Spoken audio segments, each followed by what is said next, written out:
I'd like today to talk about the sunk cost fallacy. It's something that I run into a lot because I like to try to play old games, but the problem is a lot of times you have to fix old games to make them run on new computers.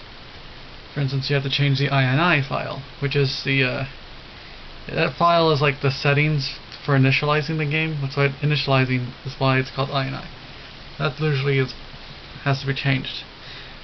But the sunk cost fallacy is simply the idea that if you've already sunken a lot of resources into something, you're more likely to keep sinking more resources into it, despite the fact that all logic and reason tells you that you should just give up. Cut your losses. So how it works with old video games, trying to fix them, is that you'll spend like 3 hours trying to get this old game to work. Around this point you realize the amount of frustration that's gone into trying to make this game work will not at all be counteracted by the amount of fun you'd have if you were to get it to work.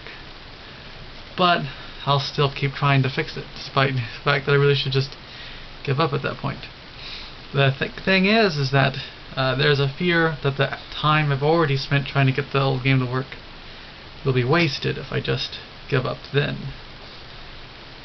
So I would end up making the situation even worse by sinking even more cost into trying to make the old game work, simply making the problem worse because of this sunk cost fallacy and thinking.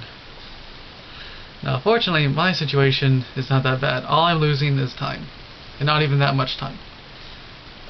This sunk cost fallacy in businesses can be really, really bad.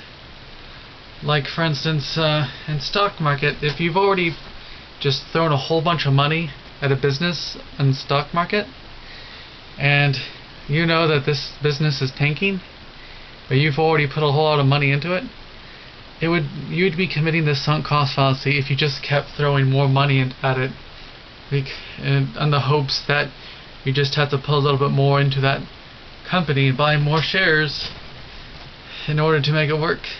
But anyway, there's probably a whole bunch of other cases that there is, in fact, a whole lot of other examples.